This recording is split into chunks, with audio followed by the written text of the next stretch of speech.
Welcome back to another episode of the HR Leaders Podcast, the show where we explore the future of work with industry experts and HR executives in the world's leading global brands. Today, we're joined by Francesca Molinari, three-time CHRO and most recently Vice President for HR Digital Experience at Adobe.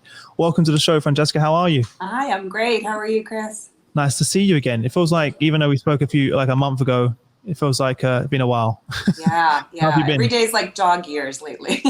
It's true. How have things been? How's the world of job searching going during these times for you? Yeah, such an interesting time to be a candidate. As we've talked about, I'm looking for my, exciting new chapter, which was a decision I made before I was aware of COVID, and before we were in the pandemic that we're in. So it's a fascinating time to be a candidate and, to be looking and evaluating new opportunities without a lot of the tools and inputs that we usually do, like going into offices, meeting people in person. So interesting times. Yeah. What have your observations been looking from the outside in, right? You have all of your peers going through arguably one of the toughest times of their careers, right? Obviously, I'm sure you keep in contact with them. What's been your observations from the outside in?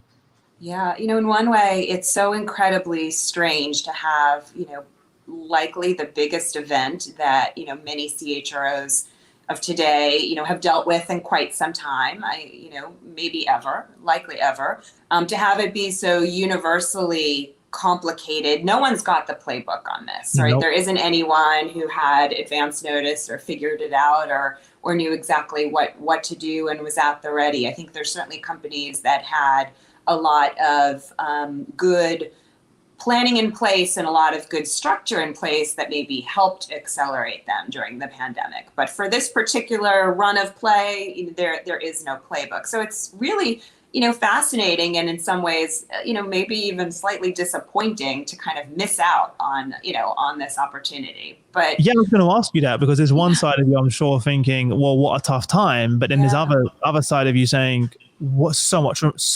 opportunity, which I've heard from many of his. It's kind of this balance. That's right. And also I feel like it gives me the perspective of watching it more from the outside. So I'm not down in the details of my particular organization or company where I have the benefit of speaking to a lot of peers and getting this panoramic view and really getting, a sense of what's going on from this, incredibly luxury position of sitting on the outside. So it is both, both frustrating and a privilege. Yeah, no, I can completely get it. What are the things that you've taken away that you think in your next role that you try and carry in and bring in to that organization based on what you've observed? Yeah, one thing, I don't know that it's new for me because it's long been a hallmark of, my practice and my team. The candidate experience, as a candidate, I've seen such a wide range of treatment, frankly, as a candidate and in my own personal experience, more likely I am the one and my team, certainly are help leading candidates through a process where we are both looking for the right candidate for our company and our opportunity, but also, creating a brand experience for them with our company. And so I do think there's, a lot of work yet to be done. Now that I'm sitting in the candidate chair, I can report we've got some work to do, in terms of thinking thoughtfully. And I'd say in this day and age, even more creatively about how do you engage with your candidates and whether they are selected or not, they've had an interaction with your brand. They are representing you in the marketplace. I certainly have lots of people checking in on me and asking how things are going and what I thought of this company or that company. And it's really a missed opportunity when you're not thinking about your candidates as exposure to your brand and your company, not just from an employment perspective, but commercially as well. And so I think we have some work to do based on sitting in the candidate chair. Based on the sort of candidate experience, the journey, what part of the journey or experience do you think we have the areas for the most improvement? One thing I've long felt is collectively we could do a better job about using the hours and hours and hours we invest in the process. So if you have a candidate have 1 hour meetings with 8 people, are you really getting 1 hour times 8 people, worth of data? When I sit down for the 7th time with the same company and do my career walk yet again, that is not the best and highest use of your time with me. So things I've done, with my team in the past is really making sure, especially when you have a senior level candidate, that you're mapping out the experience so that you're maximizing the data and input that's coming in. So let someone do the career walk. Let someone do, the mission and the values that this person is holding dear, what they're looking for in their next assignment. Let someone else talk about it. And so really that you're getting the advantage of, all of those conversations as opposed to what seems like an awful lot of duplication of questions and missed opportunity. It's such a good point. I was literally having flashbacks of previous interviews whilst you were talking about that. And I've been in interviews where I've seen 3 or 4 different people that have all asked me the same questions. Yeah. And I'm like, wait a minute, it's like an interrogation at this point. I've gone over the same things, and I've come back in a separate day, and someone else is going over the same things I've asked the day before. And I remember being a young professional at the time, thinking, is this normal? Is this how companies do it? Why am I being asked the same things? You talk. And a lot of times they haven't. Yep. A lot of times they haven't even spoken about how did your interview go yesterday with Chris? What did you take away from that? Anything else you want to delve into more? It doesn't seem to be happening. So that's a great point. Yeah, and in my case, I work with executive search firms, and they really, the good ones have done that and then written up this beautiful dossier that I know they've given the company. So, my career walk, as I call it, is something that's been well covered off and documented. You should be getting 8 new hours of information and discussion. Do you find it's people a little bit more like interviewing a CHRO? Must be quite intimidating, considering it's a huge part of, I'm not saying you're sitting in interviews every day, obviously, but it must be quite intimidating. Do you find that people kind of struggle on their eggshells a little bit when, the recent interviews you've been in? Yeah, I hope it doesn't seem that way. I hope not. You'd have to ask them, I suppose, several times, and people have different opinions on whether this is good practice or not. In limited doses, and in some instances it can be, but I think there's an open question for any role, not just CHRO, but do you have direct reports of a leader participate in the process, and to what extent? And so I've done, any number of those conversations, and I usually try to open up by saying what I feel in my heart is like, look, this could be awkward, but let's not make it awkward.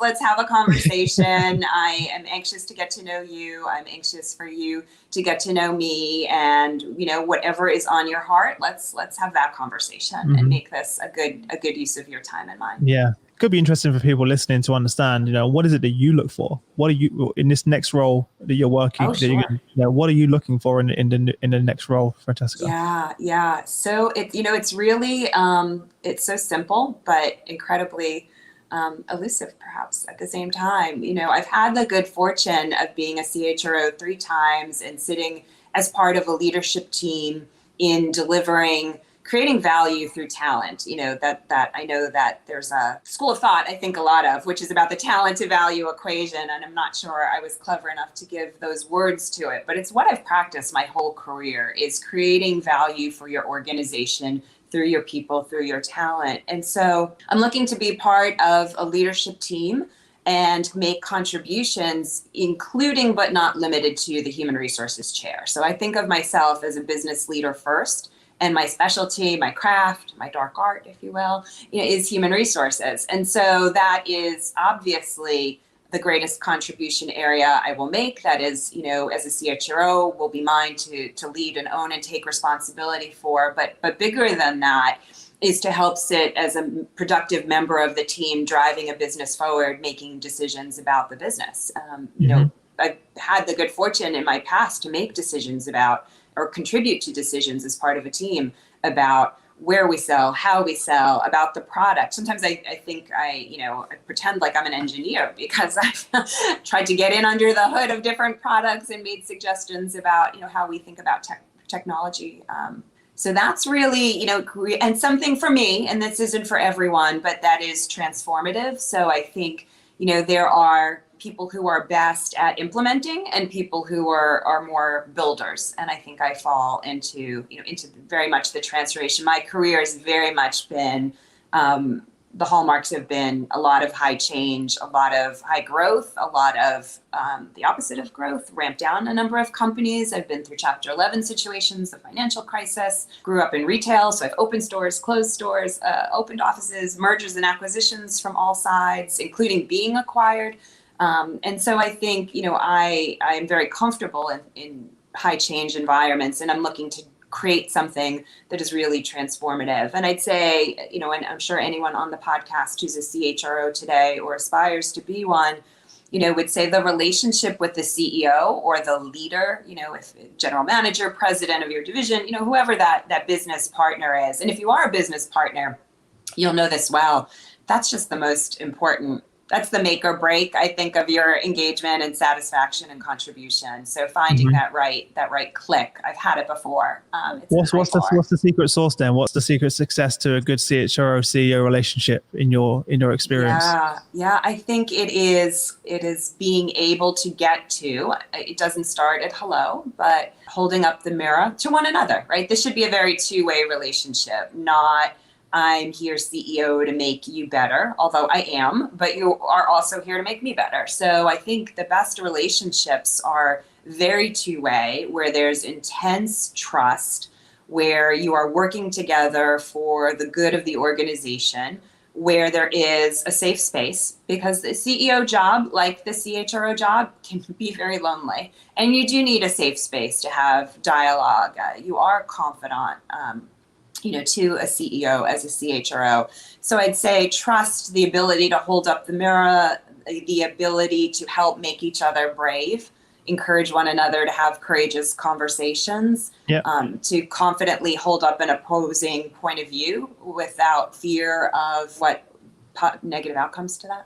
Yeah, many HR leaders share that with me in private, that they sometimes don't want to speak up because they may lose their job. And others say to me, the key to my success with my CEO is that I hold up that mirror, is that I challenge, and that's what they appreciate, and that's the strength of the relationship, right? It's what's best for the people in the organization, and you have to. Many say to me, "I'm willing to lose my job, Chris, for what I believe in." Totally. As well, so super important. And I know many CHROs that have walked away from roles where they felt like they didn't have that relationship in place because they can't make change. Which is why they're there for, right? To have impact, like you said. Yeah. When it's good, it's great. When it's bad, it's perhaps something to be reassessed.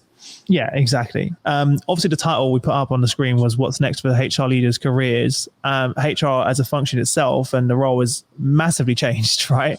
Over the last 14 years I've been in it. Come a long, long way. How do you think it's going to change? And do you think that current events has accelerated some of that change that the role of a HR leader would be? We're seeing a lot more focus on the well-being, health and safety now has a whole new meaning to it after this crisis. Where do you think the future role of a CHRO is what the areas they're going to be focused on?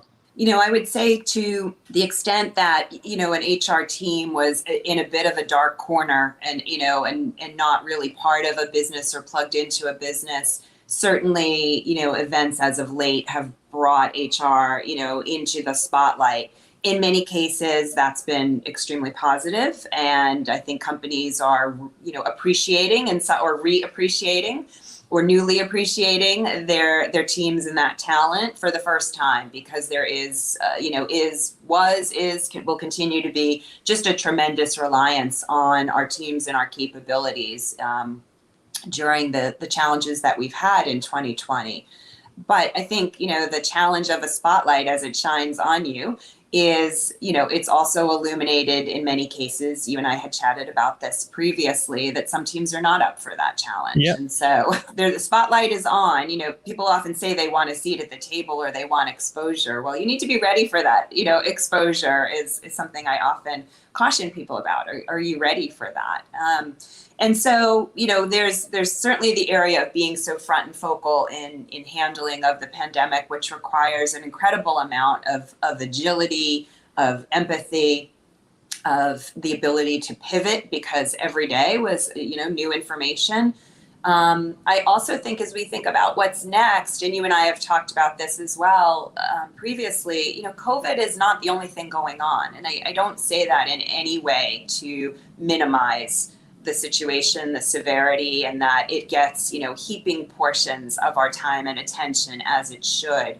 But we have businesses to run, and we have, things to do that we've got to be as leaders in any situation, including a crisis situation.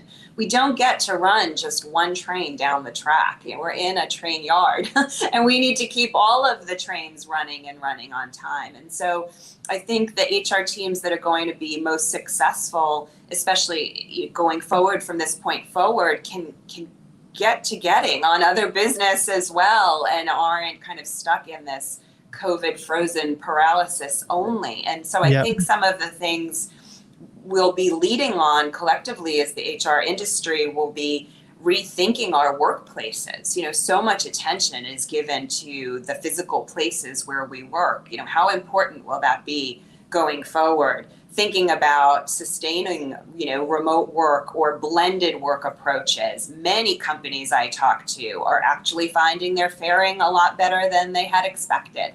And so, and are frankly taking some savings from the cost of putting a person in an office. I think the good ones are reinvesting a portion of that back to employees, enabling them to set up home offices and for the various expenses they might have while they're remote. But others are beginning to think about this as, perhaps a whole new business model that could save a lot of expense. And, frankly, in my experience, I've worked remotely for many, many, many years. So this isn't new for me. And I've really believed, there's some roles where you need to be in seat, you need to be co-located. So, obviously, there's roles for which that is required. But where there is flexibility, I've long believed when we were spinning out Magento from eBay, we took the approach of we really want the best person for, these roles where we can be adaptable. And it helped us attract talent that as a smaller company, we might not have been able to attract otherwise, but for the fact that it was compelling to people to even speak to us because they could sit wherever they want and live wherever they want. And that could be a very compelling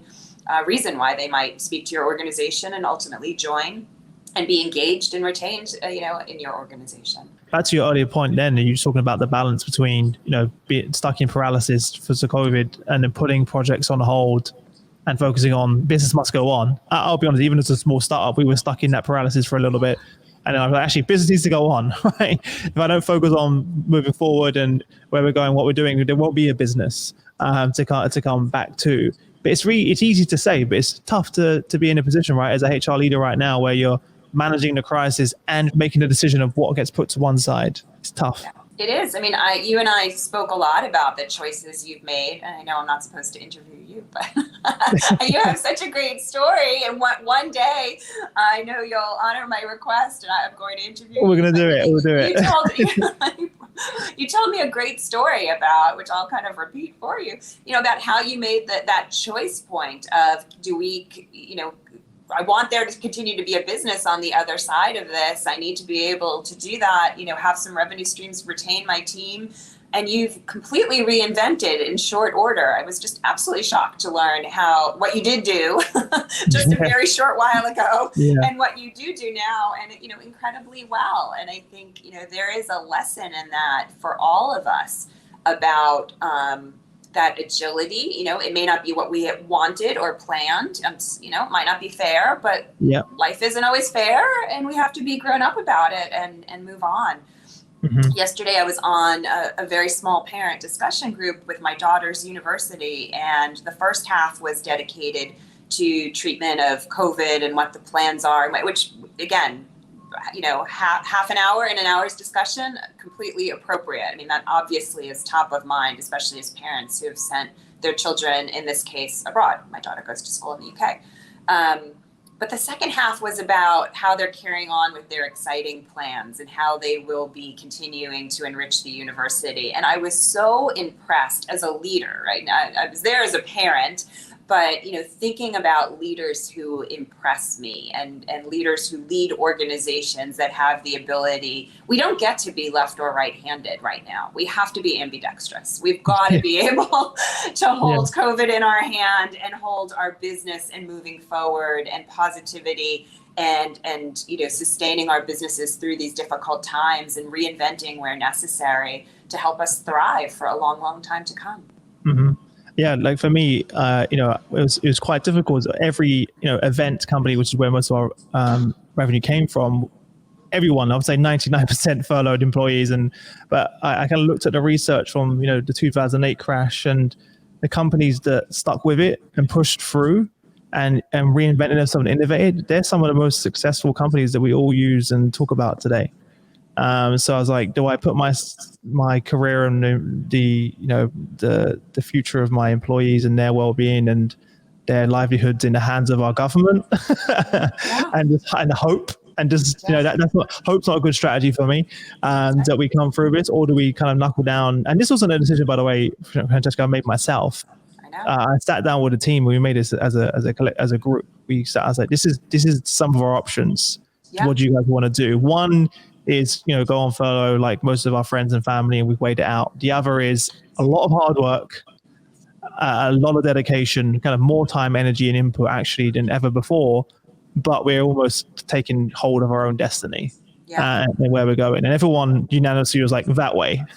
We're going that way. It was a hard way as well, and that's why most people, it would have been very easy for us to say, okay, we're just going to shut down and not weigh down. But there's so many micro lessons in what you've just shared, right? So if I were to pull that apart, it was you didn't kind of come in over the top and say, it's going to be this way only. You co-authored your strategy together with your team, and that buy-in was necessary because you could have demanded that they adapt and pivot and be agile, but you have a very small but incredibly talented team, I know, but it's a small number of people. And if even one or two of them, in their hearts weren't bought into this strategy, think about the loss of productivity you would have had through that lack of engagement. So making sure you created a vision with them, that you were aligned and locked around this new vision, that everyone understood the trade-offs and what the choices were, and then they helped co-create that solution with you. I mean, that's leadership, right? There's the lesson right there in a microcosm with a very small team. But there isn't better leadership than that, in my view. Yeah, I wish I could say it was all part of the master plan. It just kind never is. Someone once said to me, I spoke to a group when I was at Adobe of emerging female leaders. I was on a panel, and they said, "How did you get where you are?" And I'd say, "I'd lie. First of all, you can't retrace it, so I'm not sure that would even be helpful. I can tell you what step A, B, C, and D was, but you can't retrace it. You can't recreate it." And while I can look in the rearview mirror and make sense of things and say, well, from this opportunity, I got this skill set or these, and taken collectively, it all makes just a ton of sense. But it was not a master plan. It unfolded as it went. And somehow through the rearview mirror, it all makes a ton of sense. Yeah, when people ask me about leadership, I always just say I lead how I don't want to be led. So I had some really bad managers growing up and in my early career, and I was like, let me just not do that. Yeah. And I remember saying, really old school manager, Chris, they're not your friends. You don't talk about your feelings with them. You don't share personal things, right? They're your employee, you're the employer. And I was like, this just doesn't seem right. It's like it's exhausting not being myself every day. If I have a bad day or I'm feeling anxious or not well, I'm going to tell my employees that. I don't have to be a superhero every day and pretend that I'm invincible, because it's not the reality. Because when they're feeling down and when they're feeling like they need help, they're not going to ask me. They're not going to talk otherwise if I don't demonstrate that myself. Yeah. So, and I don't have all the answers, and that's okay. Yeah. You remind me, I'll say it cautiously, but I spoke with a family member just yesterday. Personal conversation, obviously. But she shared that we are New York family originated.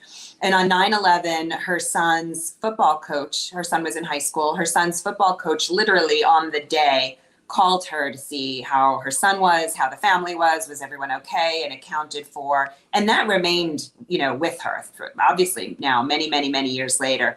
Compare and contrast now, she works for, I'll just say, an organization. And she's furloughed and has been for, quite some months already. And managers have been told strictly to not reach out to their employees and not to check in. I know. Why? Yeah. I mean, she is not a manager. She's an individual contributor. So she She does not know, but she is sitting there. It's always interesting to speak with her because I get, the employee perspective, right, on what the organization looks like through her eyes. And she just can't believe that people wouldn't be encouraged just to check in and see how they're doing, to connect as human beings, right? And to say we still care. We know that you're on furlough, and how are things going? How is the family? It's craziness to think that wouldn't be permitted. I don't even know where to go with that. It's crazy. One of my best friends, Ben, he just started a new role as a recruiter, just started in the business. And I said to him, he was furloughed. And I said, how you been? Because I know he suffers from anxiety and mental health issues like myself. And so I wanted to check in on him, see how are you? And I said, how has the business been in terms of supporting you? And he said to me, you know what, Chris, it was amazing because every week, Jenny, who I've never met before, gives me a call just to say, how are you, Ben? I've never met Jenny before. No idea who she, no, but she just checks in with me once a week, just asking me how I am. And I've shared more with Jenny than I have with some of my closest friends and family, just telling her how I'm feeling. If today I'm having a bad day or not a bad day. And he was saying that made such a world of difference. And he was super excited to get back to work when they, but it just doesn't take a lot of effort just to pick up the phone. Jenny, whoever you are, put her on your talent radar. She's on mine now. Out there, right? And and those are small. Anyway, that's a crazy story you just shared. I don't understand. I can only imagine that they're trying to avoid any type of issue that may arise. So rather than actually, they're just trying to. It was just anyways. There's policy. I don't even know what policy that could be. I don't know. Or what law that might violate. I think it's the fear of if they make any, I think it's just bad management. And Chris, therein I think is the difference, and this is where great human resources leaders and great leaders in general, I think, get separated from others. Is knowing when to follow your heart, to do the right thing, to not necessarily have the strictest interpretation of the rules, if you will. I mean, when I very first started my career, my first job out of college, I was a department manager for Macy's, which is a big department store chain in the United States, and a brand new. And about a week or so into joining, I was engaged, and my would have been future father-in-law passed away. And I was only with the company a matter of days, literally. And my Lisa Reiner, wherever you are, thank you. My manager, Lisa Reiner, I will never forget. And here we are, 30 years later, I will never forget her kindness, her empathy. I whipped open my little handbook and said, okay, bereavement leave, I do need to go to the wake. I'm so sorry. And her response was like, throw that thing out. What do you need? This is your fiance. This would have been your father-in-law. You take the time you need, you go do what you need to do. And, let me tell you, the few days that I took off, were so paid back in my engagement, in my commitment, and that's certainly not why she did it, is because she was doing the math to say, well, if I give a few extra days here, it wasn't that. It was empathetic, it was real, and it was genuine. But practically speaking, looking at it through a productivity and engagement lens only, not even through a compassionate lens, she was repaid and the company was repaid back, so many fold during my time there. And the fact that I still hold it up as an example of, maybe the rules said I was entitled to this, but she was willing to work with me, and my engagement and that was incredible. I'm going to go back to your career for a second, Francesca. Yeah. Looking back at your career, you've had an incredible career. What's the one project or transformation you've led that you're most proud of, that stands out to you? For those who are familiar with the company Magento, we were a divested company from eBay, later acquired by Adobe. So the transformation I think I'm most proud of, there's a lot baked in there, but was really, Magento was a prior acquisition that eBay had done that had over the years been fully functionalized. So it was not a P&L. Mm-hmm. It was a fully functionalized product that lived within a bigger business. The business got sold off and Magento spun out separately. We had 6 months of shared services to create all of the infrastructure around a business: finance, HR, IT, Everything. Our physical buildings, 475 people, 7 countries, so complex. Several different product lines that didn't necessarily hold together previously, but a few products and services came with us. And to the point of we couldn't afford to be left-handed or right-handed, that is an excellent example. We didn't have the luxury of saying, can't talk to you employees. I need to make sure, we can pay you and that we have offices to go to. And, we had in parallel to hold all of these activities associated with separating and standing up a company, which I can assure you was a very full-time job. While at the same time, we were moving from on-prem to the cloud, we were moving from more of a small and mid-sized business and home office business into more of an enterprise selling solution. We had to fill out half a leadership team. We were growing extensively. We were delivering on a 2.0 product that had been 4 years in the making. So we didn't have the luxury of saying we're only doing stand up and then we'll get to running the business, or we had people we needed to engage and bring with us during this period of great uncertainty. And 2 years later, and so it was a process, it was a journey, but I'm really proud of being able to help create, I call it refound Magento at that time, from a product within a bigger company to this, 2 years as an independent company where we created a vision, a mission, what we call the cornerstones, which were our values. And we used those cornerstones and baked them into new, reimagined HR processes for everything we did. So my CEO gave me the marching order of FM, don't make it bureaucratic. That was as much guidance as I got. We need a new performance appraisal system. Everyone hates doing performance appraisals. Please don't make it so dreaded. And so, with that marching order, we took these cornerstones, our values, and we started putting them into new, light, agile, reimagined performance discussions and coaching and appraisals, into how we thought about talent, into our interview process, into our employment brand, and very, very proud of the company we created, the transformation that we had for the 2 years that we were an independent company, and what we looked like just 2 very, very short years later when we were sitting in due diligence and ultimately sold ourselves very successfully to Adobe. And Magento lives on as a part of Adobe now. But so I know I cheated a bit. I put a lot of transformation in there, but I couldn't choose one. I guess I could try to tease one out. Sure. What advice would you give to your peers who if they were to go for a similar undertaking? Let's say there's quite a lot going on. What advice? Yeah. Anything you've done differently as well, looking back? Yeah, I don't think anyone necessarily is going to have that, again, you can't recreate that one. It was a pretty unusual experience to have had, but I'm sure the people on the podcast, will have their own version of incredible challenges, right? And maybe equally scant framing, like, don't make it bureaucratic. That was my guidance. And you've got to do something with that. And so a few things we did, I think, were really unique. When we created our cornerstones, our values, we started with the employees, and kind of to the point I was making earlier, it was like, well, we might not have our 5 words because we used to belong to another company that had their own values, but we've been operating for some months now as an independent company. And so we started with asking our employees, what do you think are the company values? And we really didn't know what we would get. And then we did one of those, we call them, I don't know if this word translates in the UK, but a Wordle, where you put together all the words and the bigger words are more, more responses. So we did the Wordle, and, the words emerged, right? Our values were there. They were so clear. And so then we began the process of refining the language.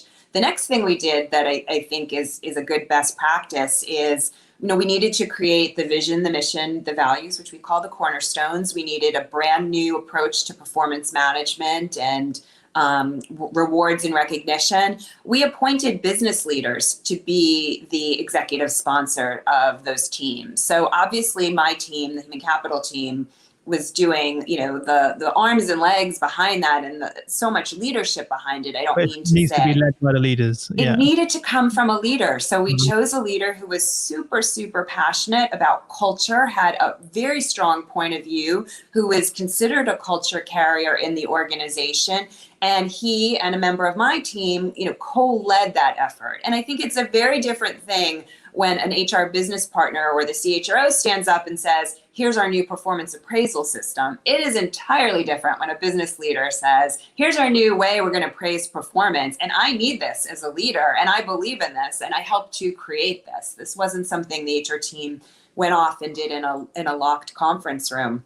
And so I will tell you, I don't know at the end, Chris, that the end result was so much different than, frankly, if my team had gone and locked ourselves in a room. That isn't to say there wasn't value added from other people. I don't mean that at all. But, I'm not sure it was such a departure from where we might have landed a lot more quickly had I grabbed a couple of folks and just, gotten it done.